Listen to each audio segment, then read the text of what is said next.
Okay, so calling to order the February 10th meeting of the Montpelier Planning Commission. First thing we do is approve the agenda. Everyone take a look and let us know if it's all right. If we do get to number 7, we'll be talking about the energy chapter. Just because transportation wasn't ready, so. And was that a handout over there? No. No. I Okay. have to run downstairs and print it out. Okay. Yeah, I didn't think it's gone out yet. Let's see how long 6 takes. Motion to approve the agenda. You Okay. already have one? Nope, we have a motion from Barb to approve. Wait a Second. Second by Stephanie. All in favor of approving the agenda? Aye. Opposed? Okay. Agenda approved. Comes from the chair. I don't have any, I guess I could reflect on the last meeting, which was the hearing on design review. I thought it went really well. I feel like the Planning Commission's in a good place as far as our relationship with the public. No one seemed to aim anything towards us as far as, lack of trust or anything, which is not, it's not something we take for granted. So I think it's notable to say that I think we're in a good place and that we can continue to, I think that we've been as rational and even as possible going through this process. So I feel like we can just keep going, and it seems like it's going pretty well. And with that, that brings us to tonight, which we're going to go through the comments we've received so far. And there's maybe a couple of big topics for conversation, but there's also a few little things, so it's not a huge amount. And then as far as how this is going to play out in the future, we will still have one meeting and after this one where we provide notice to the public and invite people to come back again and provide notice to the state so that they're notified too that we're making these changes. So there'll be at least one more meeting where we consider that, or at least leave it open for consideration, and then from there we'll move it to the city council. Do we have to have that meeting because we might make changes based on the hearing last time? Is that why we need to? No, have that? well, we're gonna make, if we make changes, we'll just send things back out to rewarn the abutting communities in the state, so that you're supposed to send a copy to DHCD, and they didn't get a copy. We sent out 350 letters to every single member of the design review district, but the state did not get a copy. Oh, I see. Okay. And so, just for making sure that does not end up being a point of contention that somebody wants to run us over with down the line, Right. we'll We'll just just warn one invite- more meeting. We'll make whatever changes, then we'll just warn a meeting for the 9th. Okay. And on the revised version, and see what. So I think we've always talked about having extra opportunities for the public to Yeah. come in, so it works out fine. So there's that. I won't be here at the next meeting. I guess that's another thing to bring up. So, Aaron, you'll be around, I take it, to Sure. take over? Yeah. So, Aaron will lead the next one. 24th. That sounds right. Yeah, okay. Yeah. Yes. So at that meeting, the topic of discussion, I believe, will be the city plan. Yeah. So probably the energy and transportation. It'll probably, we'll have historic preservation back. They're meeting tomorrow night. Unless that's changed. Meeting tomorrow night. I don't think so. Okay. So they'll finish up their section, and then we should have a couple others that are pretty close. So a lot of them are everybody's very interested in talking about the topic, so unfortunately they haven't always finished them up, but they're working on it. They're very interested in working through them. Great. And will you shoot me an email after that meeting? Just let me know, like, what happened, like, few Yes. sentences. Yes, Okay. I can send you a debriefing email. Thank you. We're all still It's the here. least I could do. Nobody quit. Yeah, that would be like I come back and it's like, and we don't have a commissioner anymore.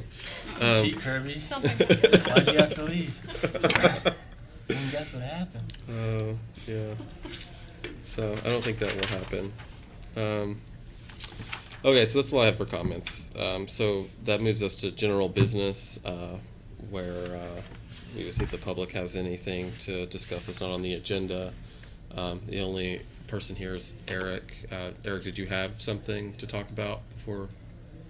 Just the one thing I noticed is the dealing with the gable roofs that face the street and This is design review, so he's here for number 6. Right. I would like to take that up with the Preservation Commission. I wrote some quick language out, just a general idea, and I can Okay. talk about that. That's on the matrix, right? No, I didn't have those comments in advance. Oh, okay. So when we talk about, that's most what we're doing tonight is we're going to go through the comments on the regulations. So you can come up and we'll dive into that. Does that sound okay? You can pull up a chair and join us. Yeah. Come on up now if you want. Should we talk about CBRPC meeting tomorrow, or should we just talk about that after? We can talk about it after unless you Okay. want to. Nope, that's fine. Okay. I just didn't know when the best time to bring it up was. Okay. We'll do it that way. Okay. Mean to disturb. No. I was just Yes. making a roll for you on the other side. I'm taking up a lot of space. We probably should have invited you up earlier. I'm really bad at formalities, by the way. You're doing great. I'm just gonna own Just that. You're doing great. I was born in Eastern Kentucky. Grew up in East Tennessee, and I do blame that for things Where were you? sometimes. Huh? What city? Pikeville, Kentucky. Everybody's a coal miner. Is that Yeah. right? Yeah. Yeah. And somebody wrote a book about growing up in Kentucky, Yep. and I can't remember the name of it. Hillbilly Elegy. That's like Yeah, my Yeah. wife read country that. songs Told me- that were written. Yeah.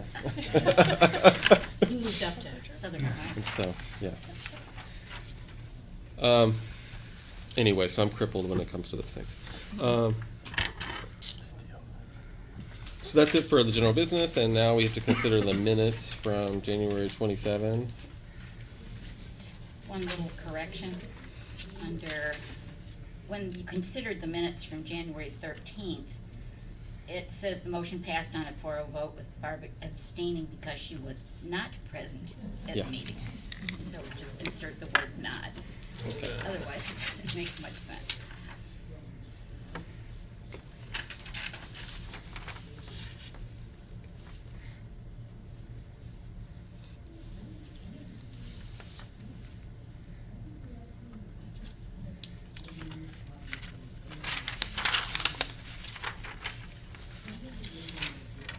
It's great that we have a record of the comments. Yeah, it really is. And they're pretty concise.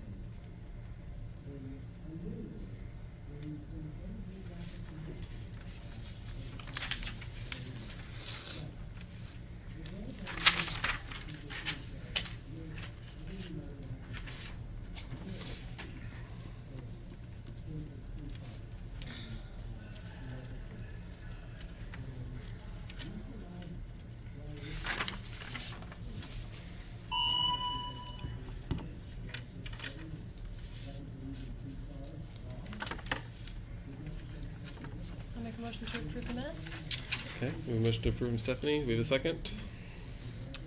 as with Barb's edit. Amended. With it, Yeah, yep. I'll second. Oh, you second? Yeah. Barb seconds? Okay. All in favor of approving the minutes? Say aye. All opposed? Okay. We approve the minutes. And now, on to the good stuff. So, Mike wonderfully made us this matrix of the comments that we've received so far. And then he also has his own recommendations that go with them. So I guess with that, hand it over to Mike to walk us through. So yeah, for anyone who hasn't seen these, we did these for the zoning update.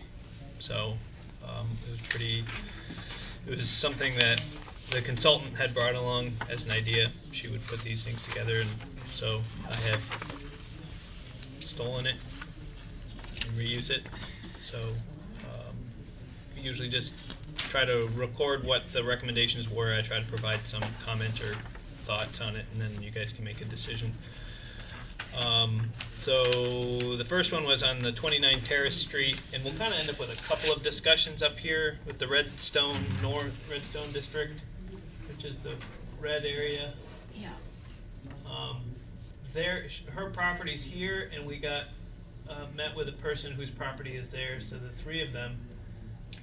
The old historic district followed this line. When 2017 came and they revised the historic district, the National Register Historic District, they cut those three properties out. But this meant this district had already been made and we didn't catch that. So these three probably should be part of the. There's a real Park break West. at the top of the hill there. Yeah.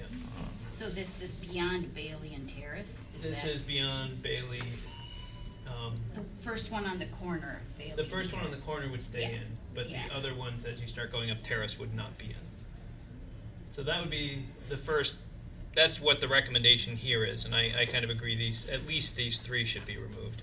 But the corner one you're saying is the one that's on Bailey and Terrace?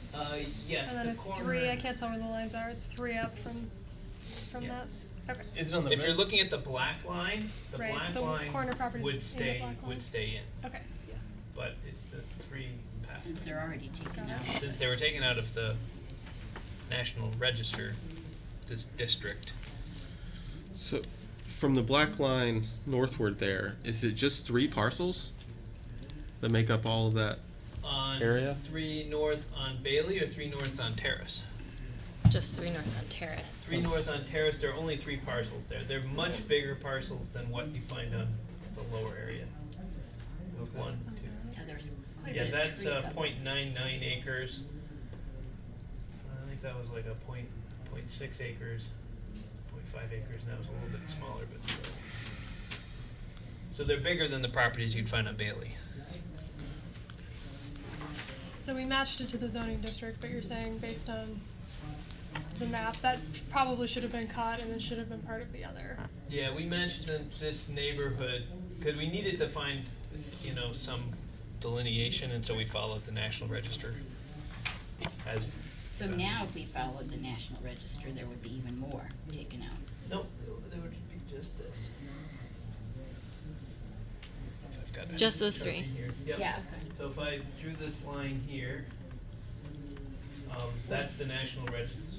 All of these up here are all in the National Register. This is the National Register. Oh, I thought it was the dark south line. Nope, That's our that's the current. existing design review. Existing, all right. So that was the question that had come up before when we were drawing this line was, what would be in our new design review and what would not? And we were trying to include all of the neighborhood. So either everybody's in or everybody's out, because then we've got a reason to say that's why we're drawing the line. So we had a question. We've got some parcels in and some parcels out. Do we add these ones in new, or do we pull these guys out? And I think is that the next one that's up? 30 Bailey, is that the one on the corner? It's for Clarendon and Bailey. So this was resident 30 Bailey excluded from district. That's this person up here. Yeah, Up here in the nose. Wanted to be removed.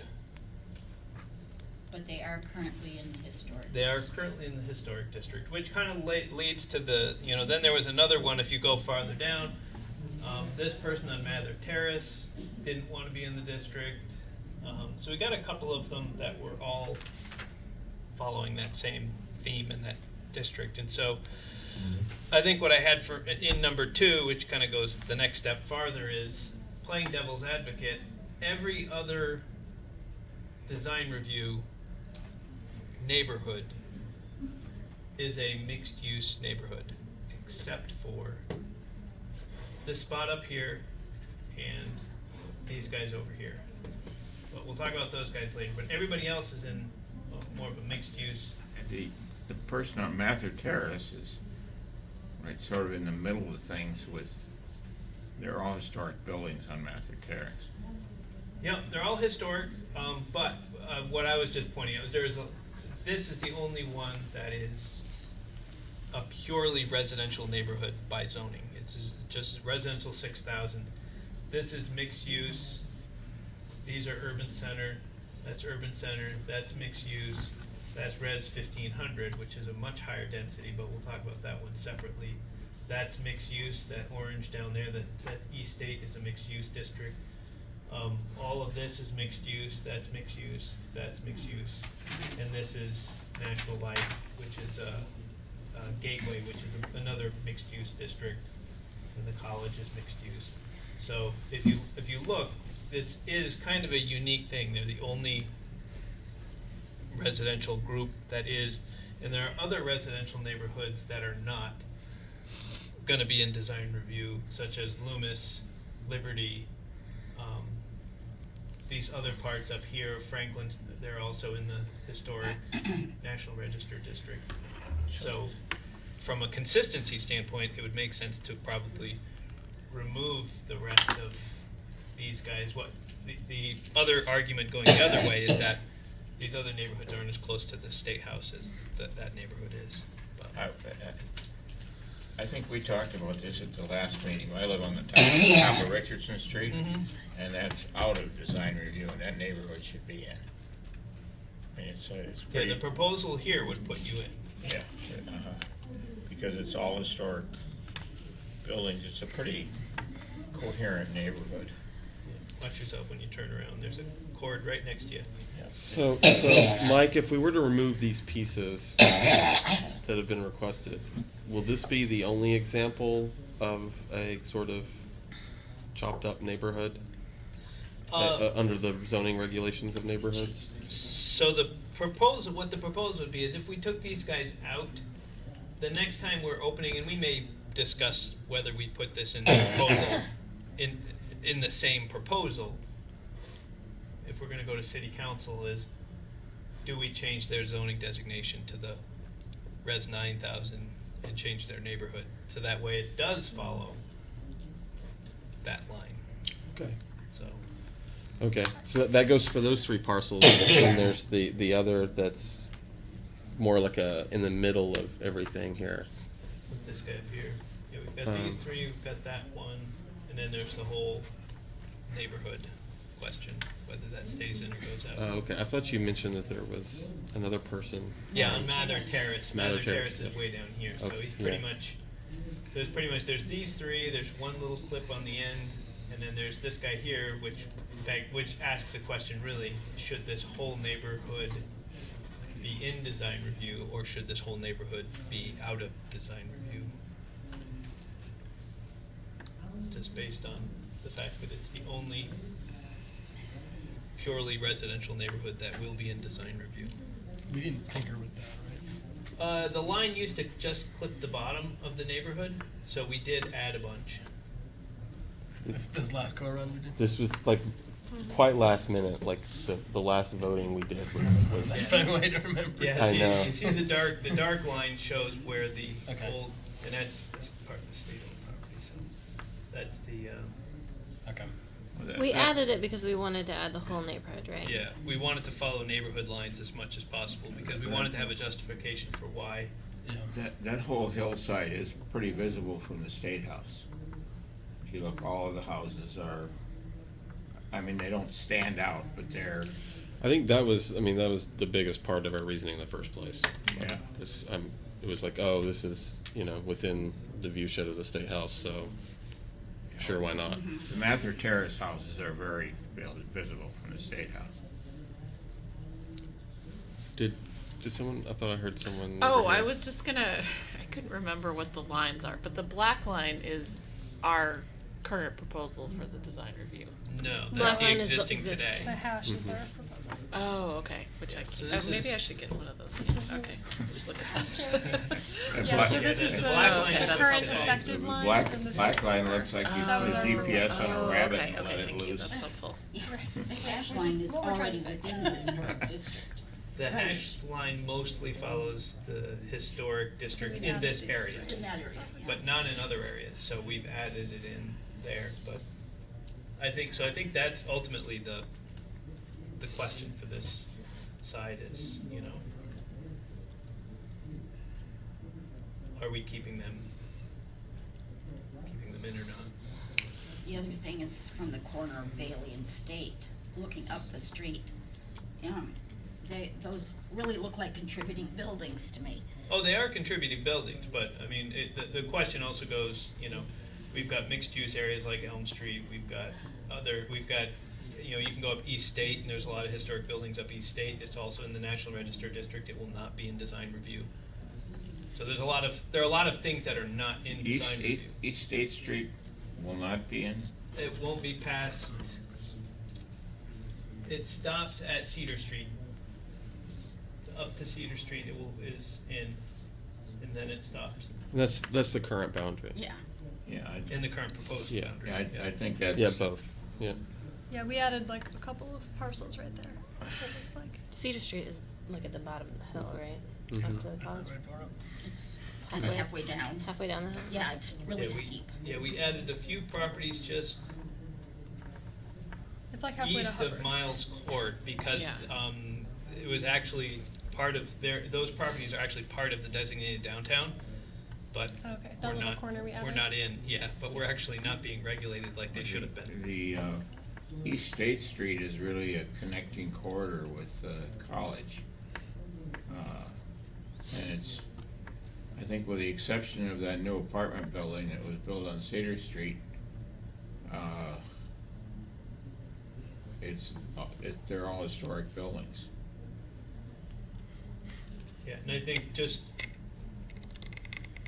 that's a little bit of the reason why, playing devil's advocate, why this area, there are a lot of areas that have historic homes. And the question is, why would a low-density neighborhood like this one be in when so many other areas, which are mixed use or higher density, all these yellows and greens are all higher density, these are mixed use, are all higher density, but, the Meadow has equally nice historic homes, but they won't be in design review. In terms But- of the view shed though, people are gonna be stopped here at State and Bailey, right? So they're gonna be possibly looking up and seeing all of those properties, which isn't necessarily the case along East State. I mean, it's more view shed kind of considerations that we had before. Mike, just so I'm clear, are you recommending that we take out the entire neighborhood or go back to the original, to the existing control district boundary?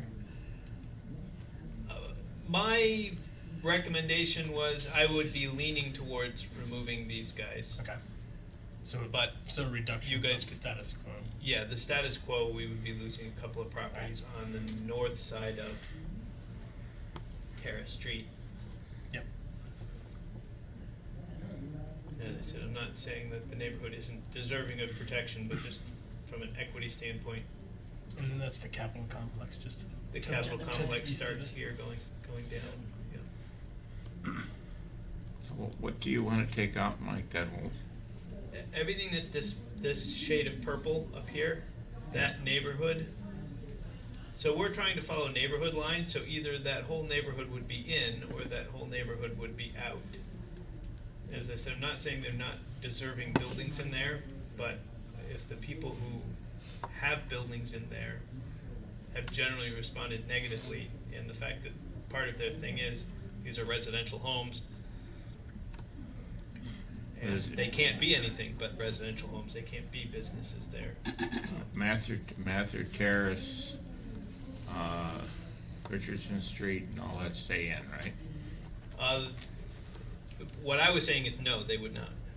Mather, Where's Mather but Terrace? So the it's the south side decision of- here. Mather Terrace is The south side of Mather Terrace would still be in. Mike Terrace like. Street extension. Yeah. Mather Terrace is really visible from the State House. So-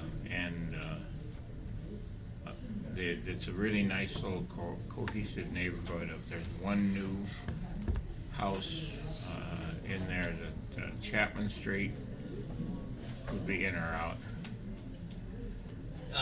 They would be out. Anything north of Terrace and Mather would be out. Right, so But the it's south- not, the that was couple just of houses on the south what side I would be was, out there. what I was saying based on my comments. It's what they're deciding right now as to what goes in and stays out. So one theme that we've kind of followed is concentrating on having design review in places that are likely to have commercial development. That's why a lot of the stuff south of the river is now included. So what Mike is saying would go along with kind of that theme of. I just think of things that can be done in a neighborhood for just people doing, you know, that is just as damaging as a commercial development. It doesn't happen very often, but it really can detract from the neighborhood. And particularly a neighborhood, I think it's the backdrop for the state, for the State House. And it's not necessarily that the residents are malicious, they just may not know. So if they had to go through the process. I think, you know, it's people that come and say, well, you're not gonna tell me what to do with my house, I'm always doing good things in my house. Yeah, but maybe the guy across the street wants to demolish his house or put a whole roof addition on it or do something like that, which really detracts from the neighborhood. And I doubt if there'll be very many applications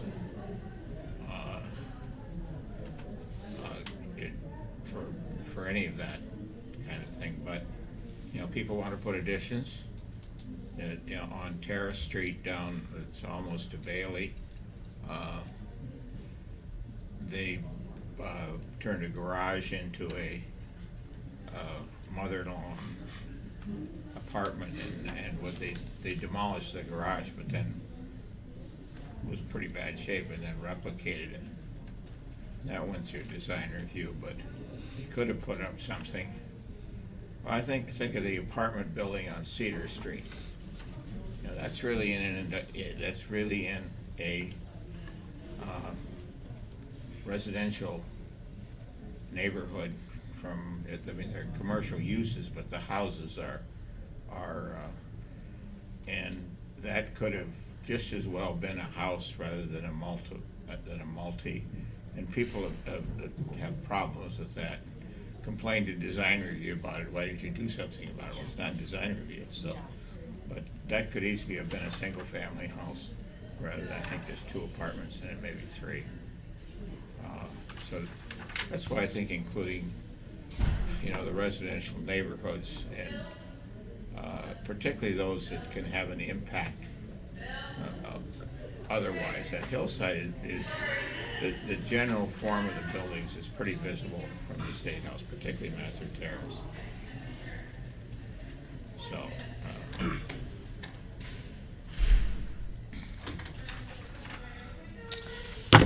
Do you have any other thoughts on this one? Yeah, I move that we remove the neighborhood. I second that.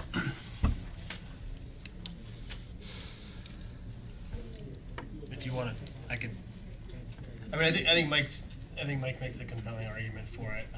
You know, at this point, if I'm more concerned in the fact that we built out that portion in a slapdash fashion as we were sort of rushing through a bunch of expansions so we could be consistent with it. I don't think we had a very good discussion to begin with for why to expand that. With it, I would, at the very least, I think going back to the existing boundary is fine, but given what the limited number of properties that are left with the existing boundaries, I think it would be more consistent to go with what we were saying as being, we want to draw the boundaries along neighborhood boundaries. I think it is better to remove it than to keep it in. But I understand your points. I mean, it really is a cohesive neighborhood at this point. Yeah, I understand it. I've lived there for 43 years. Yep. And I think there are a number of neighborhoods that make sense to go in, but at this point, this would be the only one in, and that was what the point I was trying to make was why, But yeah, it's proximity. compared to the Franklin, State you know, House. the Franklin Street with the Franklin, you know. But the proximity of this particular The neighborhood. proximity to the State House would be the yeah, one reason to is- keep it. I sort of understand the connection between 100% residential neighborhood and a neighborhood that's likely to be developed as commercial. But I don't think that eliminates the possibility of things that are very damaging to the character of the neighborhood happening in residential. It doesn't happen very often. I mean, I think one of the buildings that I sort of like what they did, but up on College Street, there's a building that they put all kinds of copper siding on and swoops and things like that. Well, that's in a residential neighborhood. It wasn't in design review, but it definitely has an impact on the neighborhood of changing a house to that extent.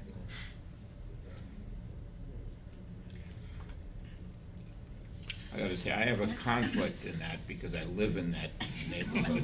And if I'm not an advocate for design review in my own house, You would have been an advocate, you would have advocated for this anyway, so I don't think anyone's gonna accuse you of Yeah. having well, a conflict. And you're asking to be regulated, I'm thinking so. about putting solar panels on my roof, so. That's in still. But, So do we have any other thoughts on So, Aaron's let me just motion? make sure I'm clear that that current is in the existing historic district, existing expanded historic district. These are all, with the exception of those three, in the National Register Historic Because District. that line is actually not on, yeah, okay. So they have been deemed to be a historic resource for the city.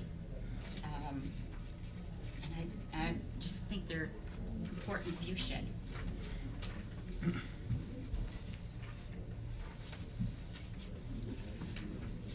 Anything else, or should we go to vote? I'm still waffling a little. I think the Terrace Street properties, that makes sense to Yeah. take those out and to redo the zoning district to the one that they actually belong in. That, Yeah. I think those things should happen together, but I think that makes sense. I'm not sure, I can't picture specifically how you can see those properties from the State House, and I'm I'm looking at just the map. wondering what that view looks like, Yeah, I you guess. can't, Yeah. they're right behind it, but there's a bunch of trees. So, I mean, that's the Right. State House and the road comes right up behind it. And it would, so the houses on the south side of the road would still be in if we took But that there's district one out. house. There's one house. As far as I can tell, there's South- one it property. Looks like there's two properties on Mather. Okay, on the south side, yeah, one's totally treed. So that property would still be in. That property would still be in, If and we that, took the district out. yeah, that one, that's a little further, it's a steep part right there, so you can really see that one. Is the JFO building considered part of the state complex? Yeah. It looks like it's its own Mhm. parcel. Okay. It's, you can see Everything on the- that's Mather Terrace. you can see Aiken coming up. Okay, I do see, okay. What are we seeing? It looks like it's its own parcel. and there are private residents that are part of But the it's, state it's house part of the complex. state Yeah, there complex, are we 18 wouldn't be of them. taking that one out.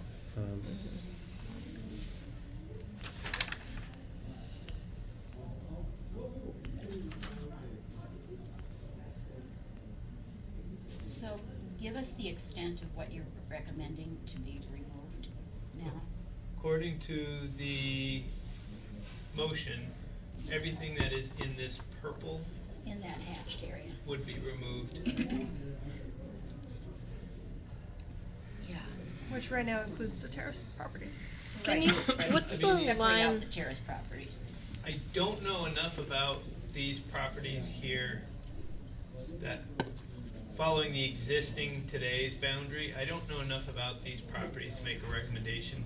I mean, if we remove these and add them to that, you know, are these potential for mixed use? I mean, if we added these to that neighborhood, then you could Yeah. theoretically, but I think those are mostly, I mean, this has always been a residential. Yeah, that's- Houses and Multifamily. apartments, yeah, I Yeah. think that there's, walk that street quite a bit, walking my daughter across town, and I think there's a large building that was made into apartments around here, and then these are definitely like families, there's like 3 families. Yeah, because definitely when you get down to the Baldwin area down here, this is where you've got a lot of VNRC and those types of offices and. Right, Baldwin is all offices now. Offices The and- last residential was just sold. It's sold. Somebody bought it. VNRC. Oh, believe. they're gonna move it. I think they're expanding. Got a lot of work to do. Yeah. It's- But I think I was at a meeting there and they said that was the last residential Yeah. property on the street. Yeah. So Baldwin is all offices now. So can we have an amendment to your motion to take up the 3 properties on Terrace Street separately? Yeah, we could, if we start with this one, if we start with Aaron's motion, if that fails, we can go back to just removing those 3 or removing Yeah, I think sections. the cleanest way is just vote on the motion. 'Cause if you only want the neighborhood goes, they'll- vote those vote 3 against go. the motion. Right, but if Yeah, we vote for that's- it, that removes those also. Yep. Yeah. Because they're in there right now. Okay, so do we want to discuss the pending motion anymore, or vote, which would be the entire neighborhood? Okay. All in favor of Aaron's motion, which was seconded by Ariane, say aye. Aye. Aye. All opposed? Nay. Uh-oh. I'm Okay, still well- waffling. I'm waffling in nay land. So we'll go nay. Okay, so that did not pass. I would like to propose a motion to remove the 3 properties on Terrace and rezone them to the appropriate district, which is this 11-2, right? I'll second that. Okay, so I have a clarifying question about that motion. What about the other parcel that we've heard about that's sticking up north of it? Why I don't we think- include that one? That's following, that's Oh, the on National Bailey? Register line goes up and comes down and goes up. I don't know, this We must be should a keep that one in. non-contributing thing, and for whatever reason, when they did the boundary, they Yeah, I decided to Can't cut quite that tell one out. where that I is. looked at that but- house recently. I mean, it's This certainly one. Is a that nice just one house Is that that's just there? a house? What road is that? It's one parcel. It's on Bailey. Yeah. That's Sorry. Bailey 30. Yeah, Bailey. It's Right past Clarendon. This is like all the other ones, it's a steep site, so Yeah. there's not a lot of Bailey and available area. Clarendon. If that's in the historic, we should leave that as, Yeah. we should treat Yeah. that section Yeah. as There's one. a The big 3 house on on the corner of Clarendon and Terrace Bailey. are Yeah, just, it's like the last one. it was like an Right. accident, those Yeah. got Right, which That's is what I'm that. hearing. No, that It was one's a big included. that swept one. in and they shouldn't Yeah, have. so now- So, yeah, That's- another that another wasn't- question would be, is part of your motion to also wasn't Bachman's, it was- suggest that city council change zoning to reflect Yes, these that's 3 part of my parcels? motion. Okay. To remove them from the architect district lived there for a and long time. remove Yeah, them from that's the what review it means. district Yeah. and rezone Yeah. them. Okay. Can you Alright. rezone just 3 parcels? Yeah. Oh, you can. Okay, so it wouldn't be like blasting open the zoning regulations just to Yeah, move those No, three. we're already That's already revising what the we're map, we would just have to point out and identify that those Oh, 3. okay. Then And 2 of that's which fine. I've already talked to and are fine. Okay, so Stephanie's motion is to remove the 3 parcels on Terrace Street only, and to also suggest that they be rezoned to 11-2. 11-2 neighborhood. Thank you. I was like, how do you know that? You don't know that? Yeah. Somebody's been studying her math. You need to study the zoning map. I come prepared. It's really tiny font, but it's Yeah, I'm amazed you could read that. That's astounding. It's the distance that's the problem. Okay, so any further discussion on this one? I haven't had a second. Oh, We have a yes, I second. second. Yeah. I second Oh, it okay. before. Oh, sorry. Okay, yep, Barb I'm sorry, seconded. I didn't hear that. She was the first to second. So let's have a vote on Stephanie's motion. All in favor of making this change, say aye. Aye. Aye. All opposed? Okay, so that one will pass unanimously. We'll make that change.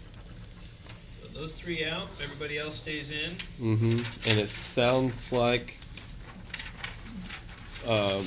we're not going to have a motion to change the other parcel there on Bailey. What if I don't we? know.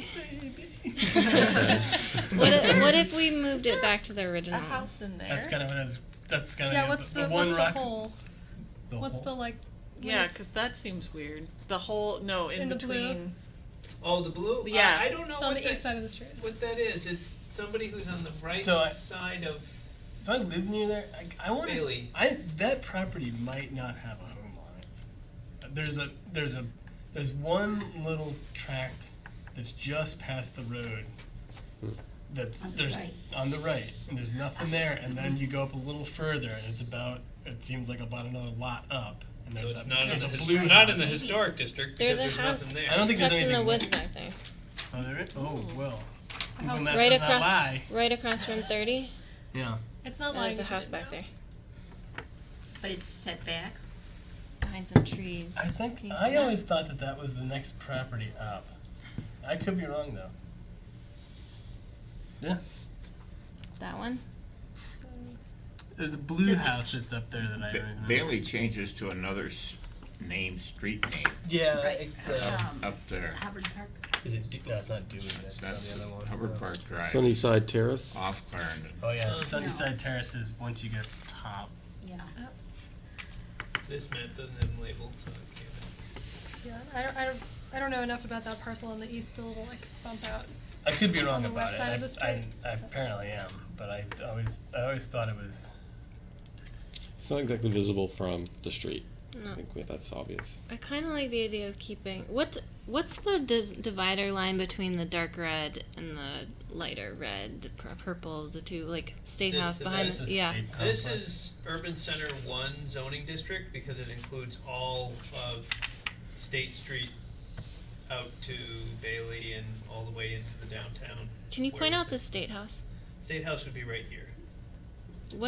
Is that a property line that divides? This nose that sticks up is the property line. This is all the forested hillside behind Yeah. the State House. And the red part is also forested back there? Or no? Yeah, most of this up here is all That's the forested. trail that goes up to the The tower. State House is probably sitting right in this area here. Okay, and There's then your- Right. the there's- purpley residential one that's next to that, is Yeah. that all forested too? It's all forested above the end of Richardson Street. Yeah, a lot of this is. Okay. That large parcel to the north. I like Yeah, the idea that's- of keeping like That's Eric's. stuff right by the state house in. I don't like the idea of splitting a neighborhood, but that neighborhood comes right down to the state house. Currently, it's in, right? I mean, We're But currently in our proposing. proposal. That is, Yeah. yeah, Yeah, That- the whole today, neighborhood. Yeah, where the rules in effect today follow the black line, which divides that neighborhood into two. The, Oh yeah, there is a house back there. Is design review meant to take view shed into account though? It does, but only it primarily looks at blocking views of the State House, not necessarily being an eyesore from somebody who's looking at it behind the State House. Because if Not peop- to say the rules can't be changed. we, So we've, you should design reflect reviews that. had some design review and the Historic Preservation Commission both have had discussions about that backdrop for the State House, yeah, which I've probably been in 30 state capitals, and having a wooded hillside as a backdrop for the state capitol, I almost think is unique in the country, yeah. and that really ought to be protected. But I don't think design review is going to keep people from cutting down trees. Is that correct? Like if this parcel back here tricky. wanted to cut all its trees down, Because it's residential, it would be very tricky because that would be something we would take up in site plan. And so, and like development or review or something. would design review give us that latitude? I don't know. That would take some homework because removing trees, design review is, to get into design review, we're talking about making a change to a structure. Structure, right? So if you're cutting down trees That you as a could- part of a construction project, yes. If you're just cutting down trees, you're probably going to be allowed to cut down the trees. That's a good point. I'm just wondering, like, if we're gonna get what we want out of keeping the design review district close to the state house there, or if there's some other mechanism that protects the view shed there. Because I agree, I want, it's nice to look at a wooded hillside behind the state house, and Is that still in the development area that was there were areas developed as, designated as developable in the city, and that whole backdrop was designated as part of that. I objected to it. Designated downtown? No, it's The growth center. Growth center. yeah, a growth area, and Yeah, I think we took it out of the growth center. good. I suggested that I would put up a condo building up in there if that was the case. And, well, you never get a zoning permit for it, so I thought, well, the street is actually, Richard's Street's actually dedicated all the way up the top of the hill. There are granite markers in the ground and everything. And, I think that would be it's now the steepest street in Montpelier. It's steeper than the ones over on Cliff. Cliff? Oh. That's what the city says, and you don't wanna take it another 2 blocks up the hill. No way. But that backdrop is really unique and important. It ought to be protected. And also, as you come out of the side of the State House toward what used to be the Pink Lady, you can see that neighborhood up above too, can't you? Yep. Particularly if you come out the west entrance. The west side. And at one point there is a proposal to move the Pink Lady, the building, the state building, and put up like a 7-story office building there for the state. I think I remember that. The view from the State House lawn up through that neighborhood and the background is really, the whole idea of the State House sitting in a residential neighborhood and using the residential buildings is pretty special to Vermont. I mean, you go to most state capitals and the State House is surrounded by parking. Any other state, the lawn in front of the State House would have been parking, and they would have torn down the houses on the neighborhoods and put parking in. So that's really important to protect for the city. Kind of emphasizes the idea that the State House is the people's house. Yes. When I tell my friends, my kids used to walk to school through the State House. You know, you can't, people can't believe that from other states, But really. you can just, the fact that you can just walk in is the Yeah. Yeah. Okay, do we have any other motions related to numbers 1 or 2 on the matrix, which is, this Terrace Street area and 30 Bailey? I'm just wondering if that property on the top of Bailey that sticks out, if there's, That is if 30 it, Bailey. that's 30 Bailey, Mhm. yeah. If that really, if there is a solid argument for that being in that district, or if that also makes sense to be moved out of the 30 district. 30 Bailey? Yeah. It's in the historic It's pretty register, historic. right? It's in the It's national Yeah. okay, register. I don't know what's right there. That's It's a- why. It's a big Victorian. Okay. It's pretty prominent. But then the parcel across the street is, It's not. It's like Yeah. I realized now I was wrong. There is a house there, and it's like okay. So that line 1975. does make sense. From an aesthetic perspective, certainly. Okay. Yeah. Okay. That's what I was asking. And yeah, if I remember correctly, if you start going up Clarendon, like right after the corner off of Bailey, the houses are still older, but they're not quite the same caliber as the rest of those going all the way up Bailey. Once you hit Hubbard Park Drive, the whole neighborhood, that's a real distinct change. The houses out past Hubbard Park Drive are all new houses. Mm-hmm.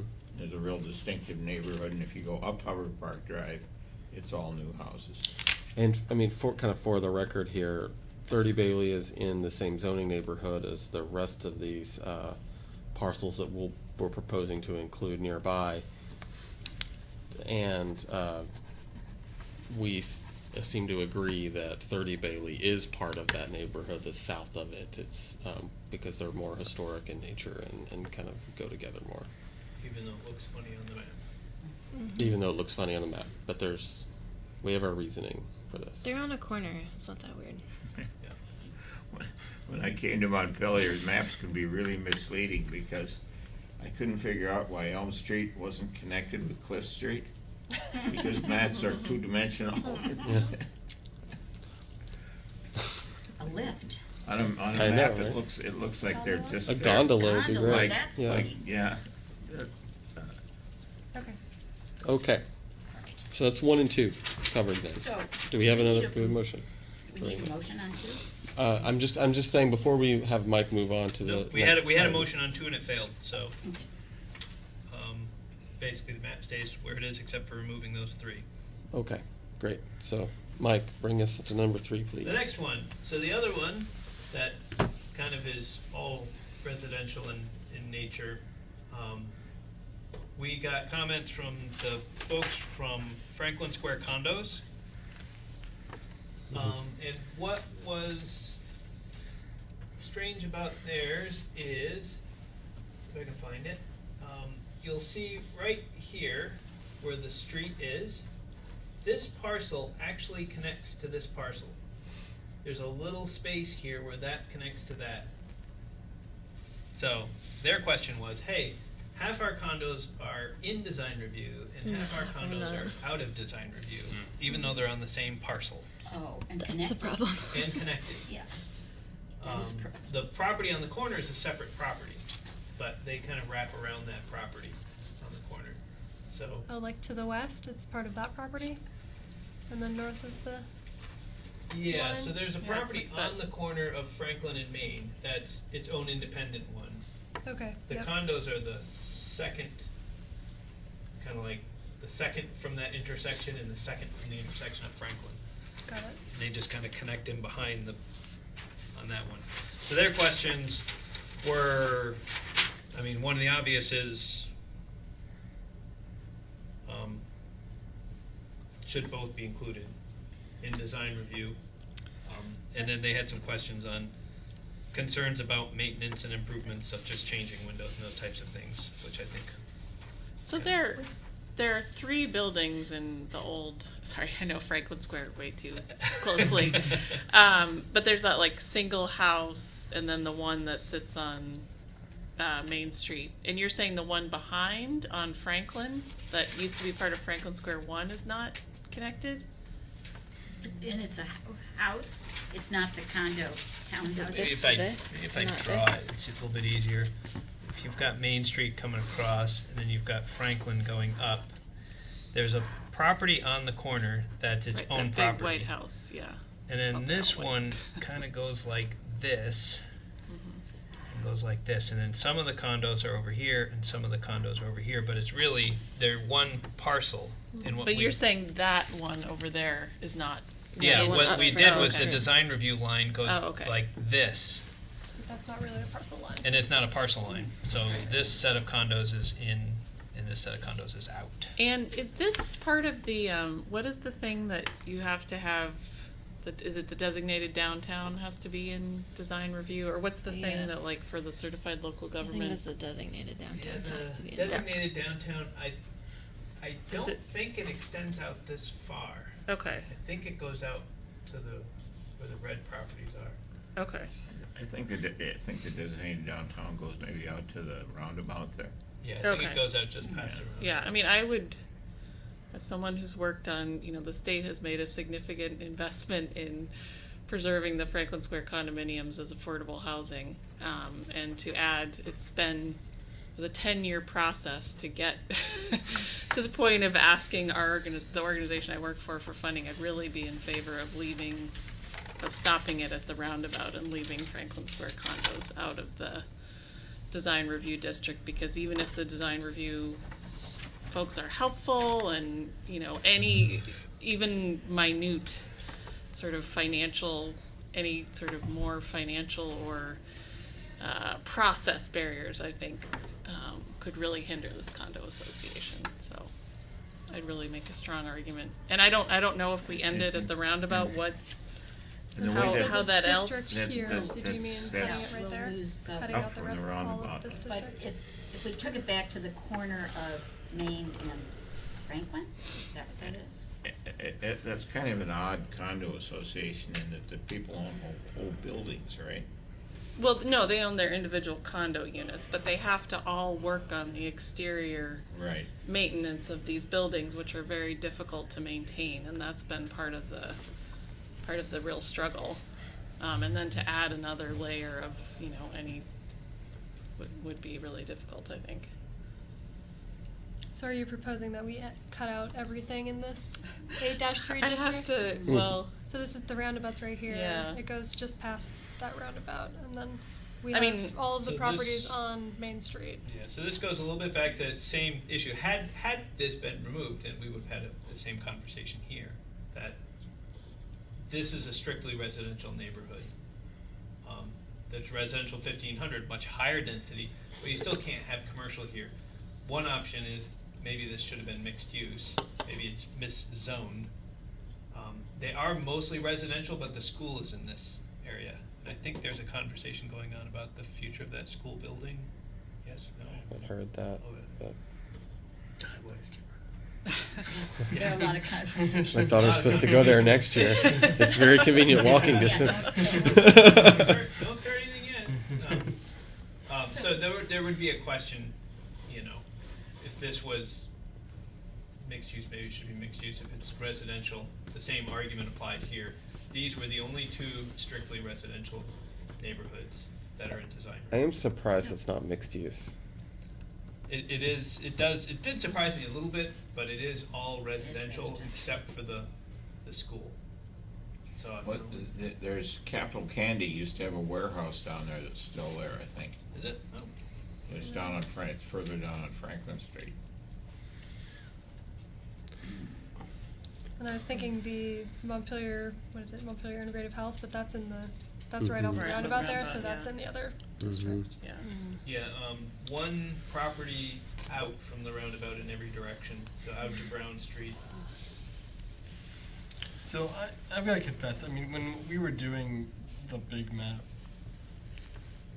this was not really on my radar, but I remember when I was looking at it, and as now I'm looking at it a little more closely now, I can't understand the rationale for why that neighborhood is in design review. Like, what? Our discussion touched on the fact that it's a kind of a gateway Yeah. when you're coming down Main Street when you're entering Montpelier from that direction.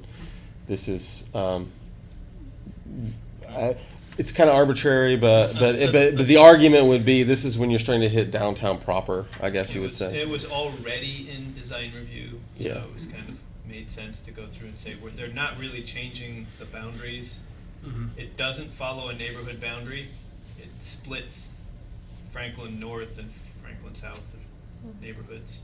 It just was the properties that abut Main Street, So right? it's That just was the just the properties ones that that are abut Main Street. on Main Street. Setting the boundaries in Montpelier, we had discussions with the National Register district. You just kind of got to stop somewhere because the neighborhoods don't have abrupt change. Occasionally they do, but most of the time it just keeps going. When we did the National Register district in that same area, Franklin Street, and I can't remember the name of the street, it's going to Franklin and North Street. There's a guy there that wanted in the district, and it just there's really it's really hard to draw clear lines in most cases in Montpelier. Yeah, I mean, I would make a motion to take out that whole, now that I'm looking at that, take out that whole neighborhood from the roundabout up. Given that it's residential, and I don't think, even though I voted against the other, or voted with the other motion, to me, the State House is a more compelling sort of view shed reason. Middle school is part of that though too, so. Yeah, and the residential on the Liberty Street side of the street there. Would be Basically all residential the going out. residences around Yeah. middle school.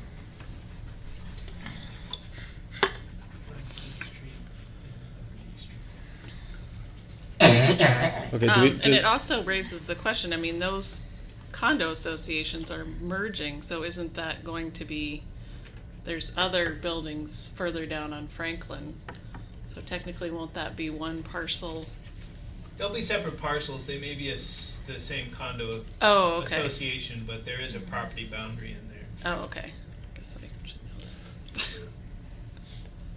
It might have to do with how the whole deal's structured. If they merged merge through some documents, which you can do, merge parcels.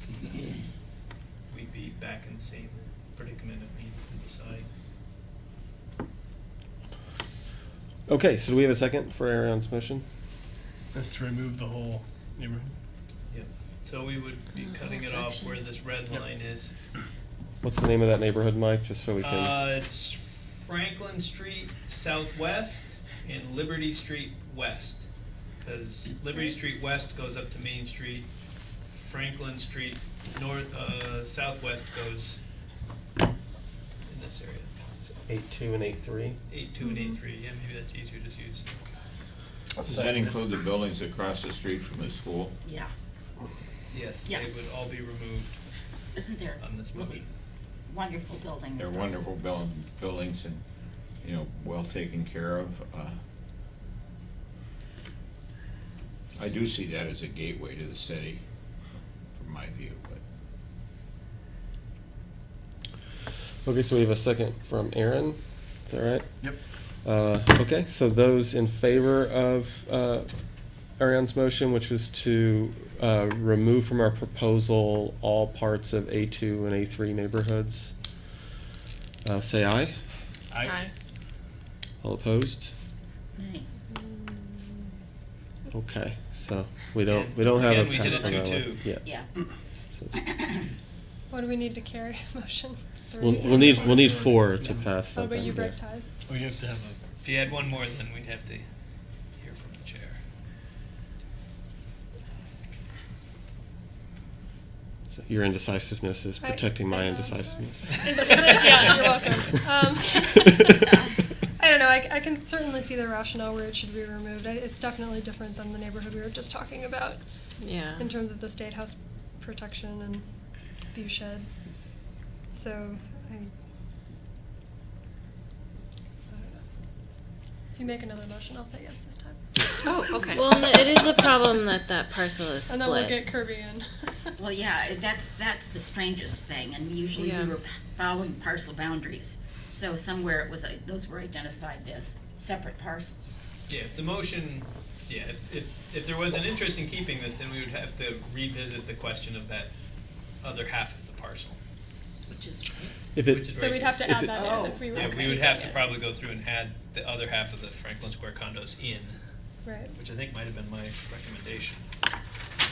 Didn't even read it here. I mean, if it helps at all, we've been through the DRC process recently for my wife's business out of our house, and I mean, I don't feel like it was bureaucratic at all. It was painless and quick. I mean, so Yeah, hopefully no, if the- I appreciate that, and I know that the design review committee is trying to be helpful, but, you know, yours was about a fence, did you say? And I feel like the nature of some of the Franklin Square, you know, they have to get together to agree on exterior work to their buildings and exterior maintenance and, you know, pool their resources and keep their condo. So it's like a little bit, I feel Yeah. like it's a little Ma- bit, maintenance- could be potentially more challenging. Maintenance doesn't have to come to design review. If you're. No, If right. you're repairing it, doing in-kind repairs. I guess I'm using maintenance in perhaps an incorrect way, but like, you know, replacing a window or something like that. Dun, dun, dun. The windows. Exactly. no. Asset management, perhaps, is more correct term there. Yeah, I mean, I think there are beautiful houses there, but there are beautiful houses in a lot of neighborhoods in Montpelier, and I don't know that that's enough of an argument for me, based on the location that they should stay They in. get, all those houses get appreciated by all the middle school students. They As they do. come out the front door. They do get Yeah, appreciated so by the middle they're school students. probably more visible in some ways. Are you voting for the motion? I'm, that- yes. Okay. I'm like, but it's too late. It's too late because it's That's what it gone. sounded like. Should I make the motion? Renew your motion. I'm sorry, I didn't, No. it took me a second to get That's, there. that's Okay. totally fine. Should I make the motion again then? I move to, Yeah. no, Go for it. okay. Renew your motion. I move to remove the neighborhood from the roundabout up, I'm not sure. of the- 8-3 and 8-2. 8-3 and 8-2. Yeah, Thank remove you. all parts of From the A2 and I should A3. design second review. again. Okay, and so those in favor again of the motion? Aye. Aye. Okay. That's so you need a fourth vote, it sounds like. Sorry, Kirby. I punted it to you Gotta put after you all. on the hot seat. What do you think I- John would say? What's that? What do you think John would say? What would John say? Yeah. John would say take it out. Are you trying to Yeah, convince John me? would say No, I'm just saying that could be a way for you to make. That's a good point. You know, the reason why. Blame it on the guy that's not here. Listen. Okay. So this is my take on it, and how I would vote on this. My reasoning for voting this way would be, it is predominantly residential, but its proximity to the urban centers is, pretty compelling for me. I think it is an extension of downtown. I would think in the future growth of Montpelier, I've always thought it makes a lot of sense to grow up Main Street there for mixed-use development. So I think that I'm inclined to want to keep it in because looking to the future. Is that a nay? So I'll be voting. Yeah, I will be voting nay. So All right, 3-3. But we So still need to leaves us with- reconcile the property. Leaves us only reconciling that property. Yeah, We yeah. then added in to clean up the boundary? Yeah, because we thought we had followed the boundaries, Yes, but we didn't. but we'll need a motion to Oh. add that in. Move to So make a moved. minor change to include the remainder of the Franklin Property. condominium Properties. properties. The Franklin Square condos. Franklin Square. I'll second. okay, those in favor of Barb's motion or Aaron. Aaron's We can motion call with Barb. Barb's No, it's second? It's fine by me. It was Aaron's motion. It was Aaron's We don't motion. have to fight over who gets the. Those in favor of Aaron's motion, say aye. Aye. Aye. Okay. Any opposed? Okay. Any abstentions for the record? I mean, I guess, do we even need a motion for that? I guess we have to. Sure, I'll vote yes. Okay. Six votes. You could choose to keep it split, knowing there's a problem. No, I Way guess, ahead. You can abstain if you want. Yeah, that was number 3. It's up to you. Okay. So number 4, Meredith and I discussed, so the concern, there were concerns a couple of places about new rules make it difficult to replace windows. I think there's a similar one on solar panels. So I think 4 and 5 we can kind of take together. So staff reviewed these and agreed they could be interpreted as people were concerned.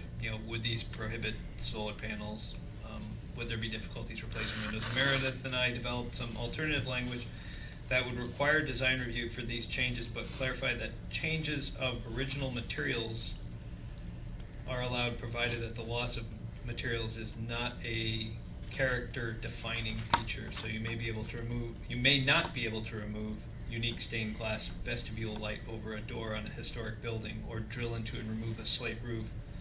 But in most cases, we would approve replacement of windows or roof, provided new materials is historically accurate, 2/2 lighting, appropriate sills. We can get some exact wording if people are okay with that.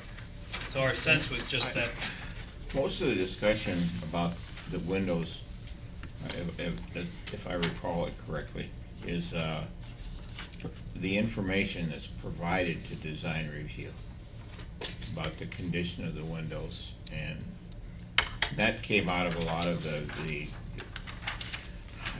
public meeting we had about that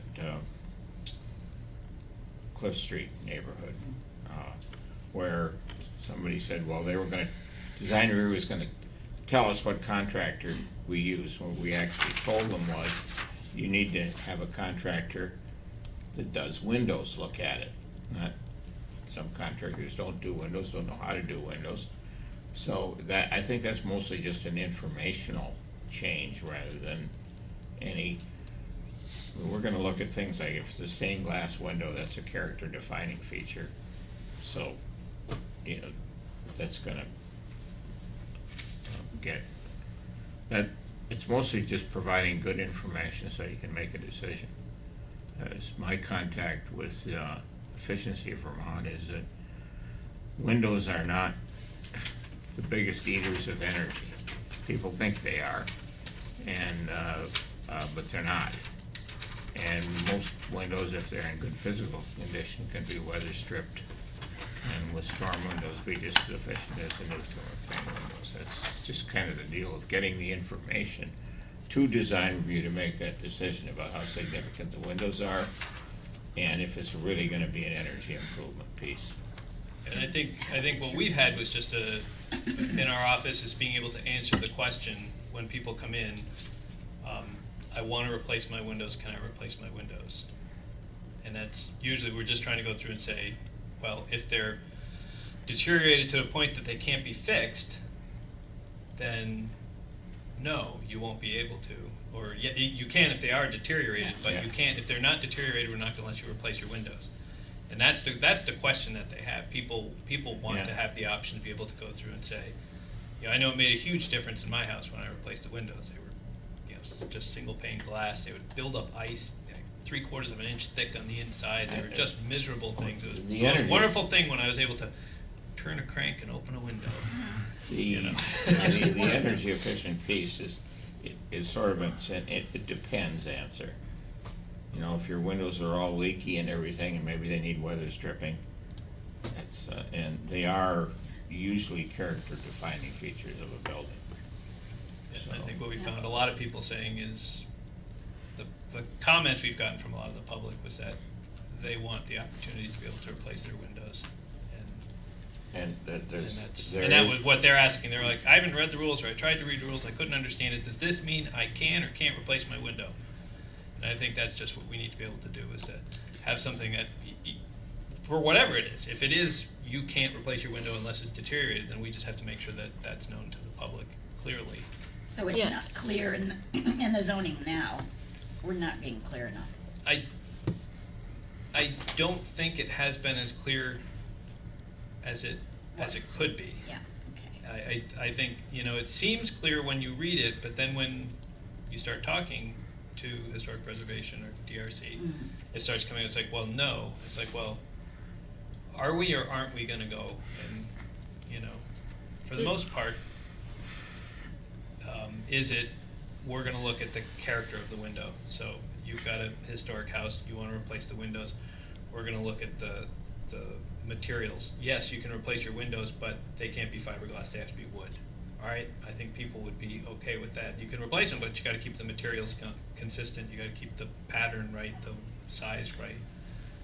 So Mike, And there are a lot of good new windows There available are, now. yeah. And I think if that were the thing, is like, yes, you can replace your windows, but they have to be, you know, wood composite. material. Like material. You can't replace them with vinyl or fiberglass, then I think people would be okay with that. I think where people have issues is when it's like, no, we want you to fix your windows, and that's when people go, Yeah. Well, and the other issue about old windows is lead paint, you know, that keeps coming up. And then windows are the worst location for generating lead Yeah, paint because dust. there's a friction surface. Yeah. so are you and Meredith drafting language for both the window piece and a separate wording for the solar panel issue? Or do you think that the wording for the windows will help address this? I'm looking at we were number gonna use 4. the same wording. Okay, that's cool. We felt the same wording would work for both. Okay. Because No, I just wanted to make the- sure, 'cause the it- thing we Yeah. were targeting when we were talking was identifying first whether something is a character defining feature. So I would like to put up Yeah. solar panels on my house and I have a slate roof. That's a character defining feature. We may say no to you, but you may have a historic house that has standing seam or is something else. We might say you can put it on that because it's not really a character defining feature. I thought it was not just that, but also stuff that's visible from the street on There's your roof. stuff visible from the street, yeah. So that would have to be That addressed would too. have to be fixed too. So if we were to table this while you worked on getting us copies of that language, this is reviewed at the next meeting, we still have time, right? Yes, we can make changes right up to the meeting. Then I make a motion that we table 4 and 5 while Mike and Meredith draft up the language that they're contemplating so that we can review it at the next meeting. I'll second that because I have. I don't think we need a motion, just to wait.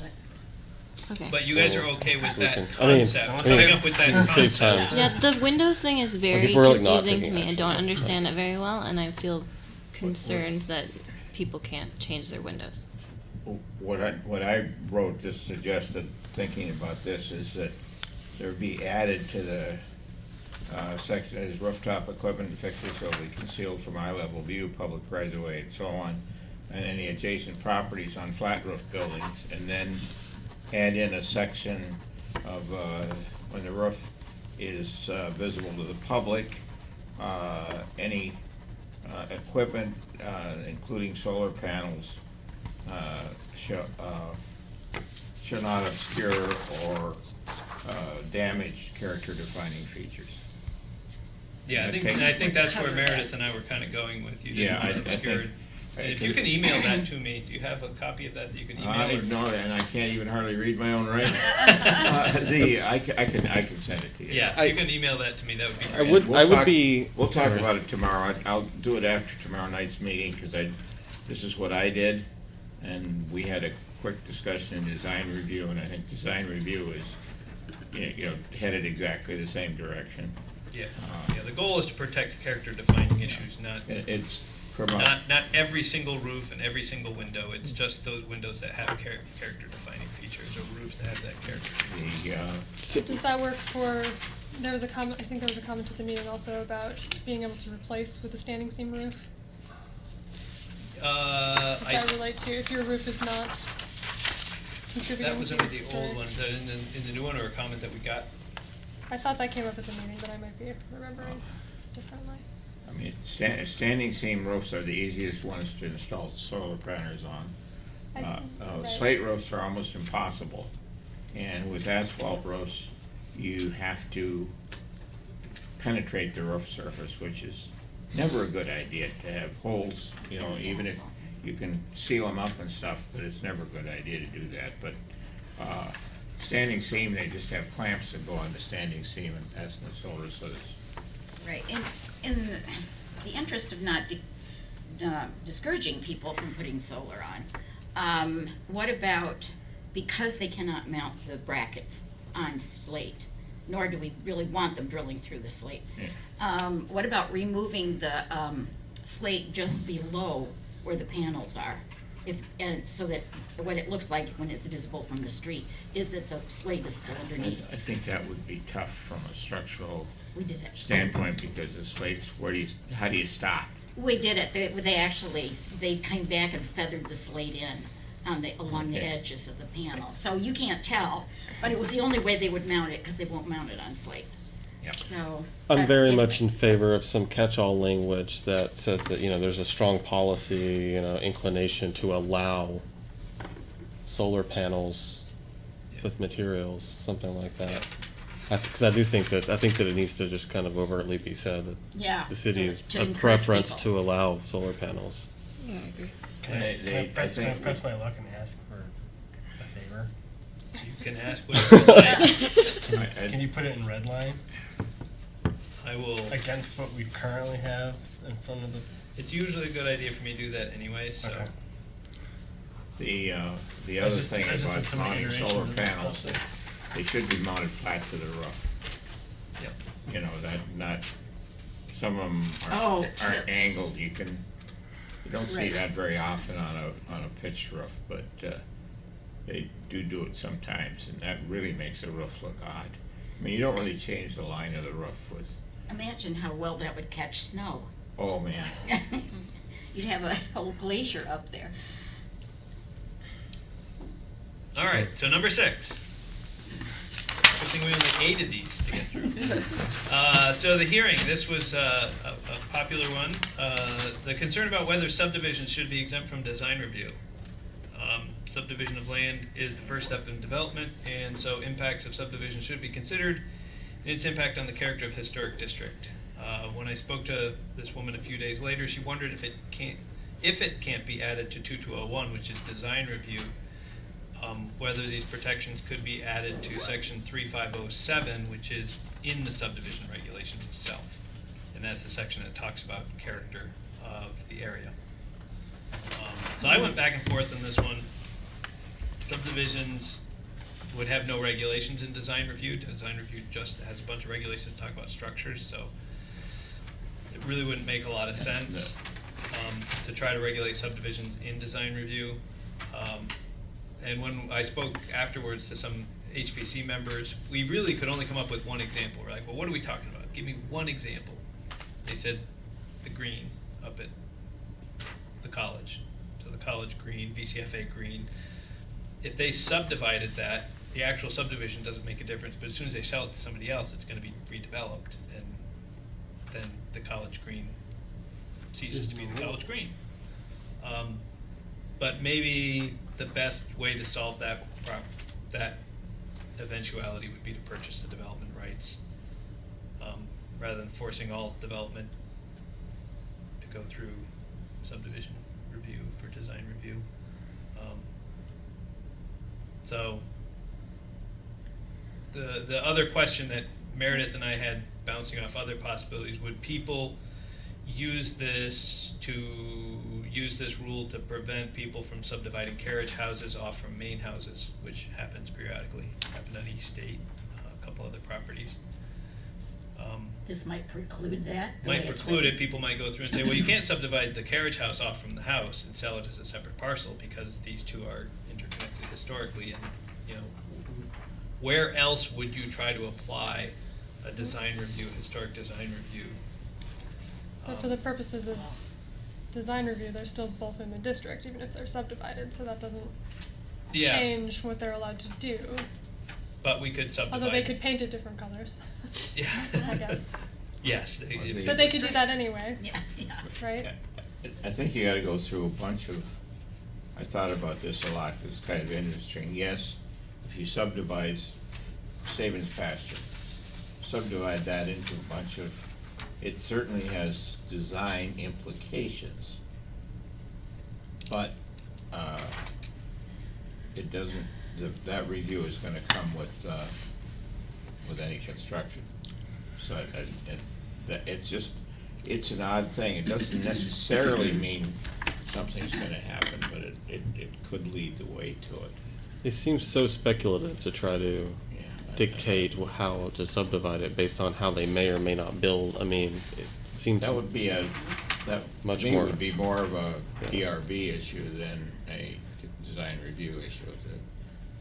I don't know whether the subdivision goes through DRB or The not. subdivision does go through DRB, yes. So, you know, if it's a, you know, an open space like the green up at the college, if it's an open space, could the DRB then deny that subdivision? Designated open space? Yeah, it may have other protections through their PUD. Yeah. So my eventual endpoint was that it hasn't been a problem in the past. It hasn't been something that's been identified. So, would we really be fixing a problem by doing this, or trying to foresee a problem? So my thought is I would just not make any changes. So this question largely comes from me not being at the meeting and not really understanding this issue. Like, what's the nut of the problem, and what's the So the first, Like the very first specific. rule. So the first thing in the list of exemptions in design review, the very first list of exemptions says subdivisions. okay. And so a woman stepped forward and said that she felt that we should not have exempted subdivisions. Now, as it turns out, subdivisions are already exempt from our design review, so this is not a change from how we've been doing things. But she still felt that we should have design review have subdivisions go through design review. That was Okay. still her push. All right, I see what you're saying. We're kind of now tossing around. It's sort of like It's very zoning. helpful. Yeah. You know, the whole zoning, should design review comment on a zoning variance? I'd never thought of that one before, but that's the, you know, it's sort of like, yes, there's certainly future implications about it, but to try to write guidelines for that, having gone through this, I think it would be really difficult. So you Seems said like- development review already reviews subdivisions? It reviews it for character of the area, but it doesn't have a specific reference to historic. And And I think that was her other suggestion for 3507. Maybe we could add some language in there regarding protection of the historic character or historic pieces of that. And again, that was where we were kind of getting a little bit into, I mean, we do regulate it already a little bit with character of the area. I think the intent of that was more to look at if you had a whole set of houses that all had 80 feet of frontage, and then you had a set piece of the road that was then going to be subdivided, you know, and they were going to be subdivided differently for no real reason. I mean, there may be a character of the area that goes through and say we should try to keep a consistent pattern of street frontage. Even though the rules say you can have as you know, you have a minimum of 60 feet, and you decide you're going to do 150 feet of frontage. So I might say, well, it's out of character of the neighborhood. Those are all at 60. Why would we then jump to 150 foot of frontage? So I think that's what the character was looking at. But you can't write the rules so complete that nobody will find. That's why you have planning commissions and design review and historic preservation commissions, where people make the judgment, and that a different group of people may make a different judgment, but that's eventually it gets down to people and their opinions on it. I feel like that question really just came from not thinking of the whole picture of how the regulations and the DRB, and there's many other mechanisms that regulate subdivisions already, and that it's just design review is not the appropriate tool for trying to regulate subdivisions. National Life would be the other thing that could subdivide. yes, but would we put it to design review? Is the question. It has to go through DRB for all those other requirements. But the question is, I think the current process, I agree with Kirby, already has a review for subdivision. okay, so we'll put no change for that one. Okay. And considering we already talked about 8, all we have left is 7. Comment that these are adding too much regulation and that this will scare away possible developers looking to redevelop in Montpelier. And while it's not intuitive to think so, the more words is actually good, adds clarity and consistency, and allows more applications to be handled administratively. What developers want is a predictable outcome, and these rules should provide a more predictable outcome than the previous version. That's why we wrote them the way we did. That's why we wrote them. So even Well, though somebody may and, just flip through them and think this looks more daunting than before, we have staff that can The guide you National through. Trust did a study of, downtown areas and sort of the design review thing, and they found a couple of things. One is that it increases property values, because you can have some idea that your neighborhood is, that your neighbors are gonna stay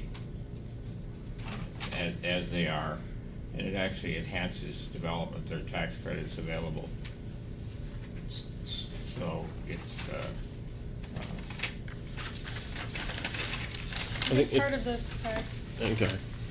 I think part of this is really how we market, I guess. The update, which is to say if someone has a question, it's very easy to call Meredith and say, what does this mean for my building? And instead of trying to read it if it's too much, and making sure that that's something that people know is an option. Like, just call Meredith and ask her. Yes. I don't know how much capacity she has for things like that, but I think part of it is just making sure that they know that that's a choice. Yeah, and I mean, Or- we've been trying, we maybe haven't done as good a job of getting that out to let people know that, don't download the zoning regulations and try to figure out your project. Just pick up the phone and call us and just go and say, this is what I want to do, and we pretty much walk you through the project.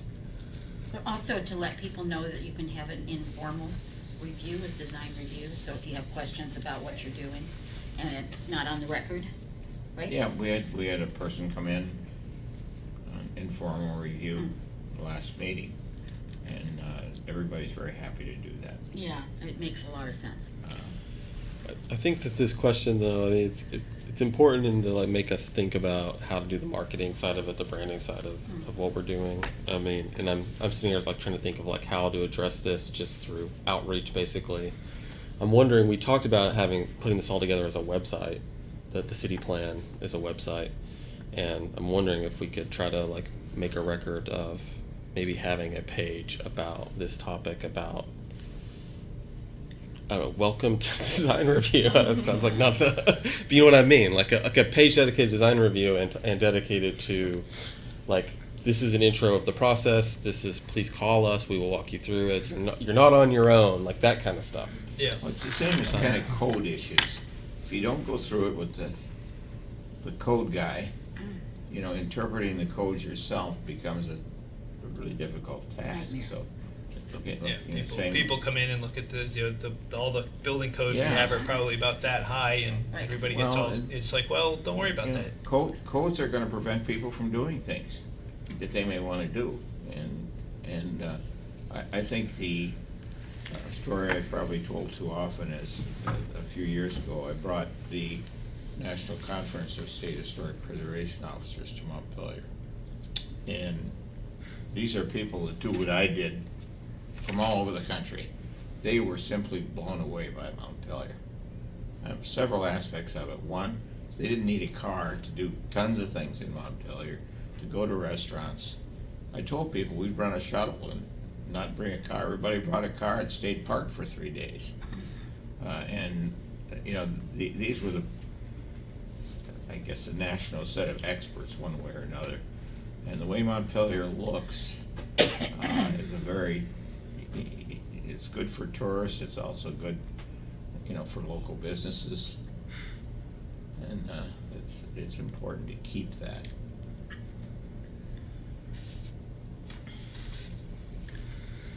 Well, and in thinking about branding, I mean, your whole point that you made, Mike, about many more of these are handled administratively now, because we have clear regulations, so that it might actually be much easier for developers rather than harder.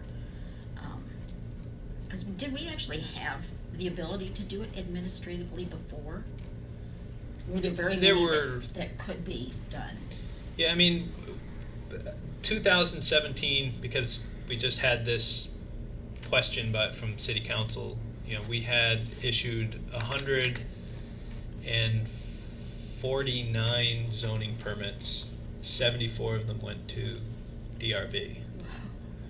And this year, under the new rules, we had 145 permits and 21 of them went to the DRB. So it's the same number of permits, it's just they administrative approvals. Right. And those 20 that go through are your bigger, more complex projects. A conversation I had with Ernie Pomerlow, who's no slouch of a developer, for sure.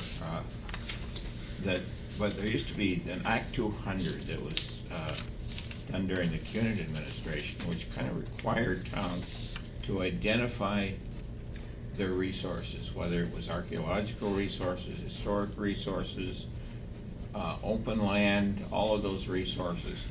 And people just opposed that. And Ernie told me, he said, that was the most development-friendly law that was ever done in the state of Vermont, because a developer can come in there and the city or town has done the job of identifying, if I want to put a supermarket in, or if I want to put housing in, they have told me where they want that. So, you know, that kind of information. Otherwise, to get through Act 250 for that stuff, the developer has to do all of that stuff. So, you know, sometimes regulations are really helpful because the developer knows exactly what they're, maybe not exactly, but close to what they need to do. Not telling everybody it's not gonna let you do everything that you wanna do, but at the same time, you'll know early on in the process whether you're going to be allowed to do it. Right, I mean, No So you're not gonna surprises. invest $100,000 in your plans before you Right. find out you can't so do it. that kind of information is really very developer-friendly. So did anyone else, these were the ones I caught in all of mine. I don't know if anyone else had any notes or could remember anything off the top of their head of something that's like, does somebody have something that? I actually watched the meeting again on Some of the ones that came in afterwards, or are these strictly from the meeting? These included some of the emails that came in. I didn't get anything after the hearing.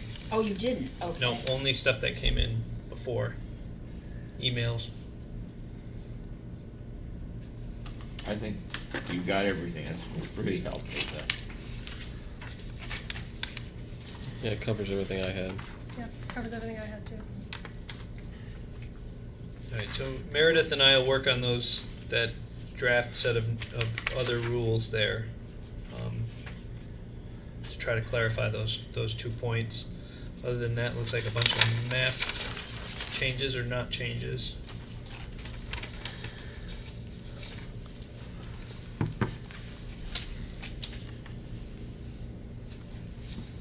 So I will update this as well for everyone who hasn't had the experience of going through this. So I'll document what your decisions were, and that way, you know, people can't say we didn't listen. We may not have agreed, but we did listen to what thoughts were. I always like public hearings where somebody said, well, you didn't listen to me, but they really say you didn't do what I wanted. Do what I mean, you wanted. didn't listen. You listen.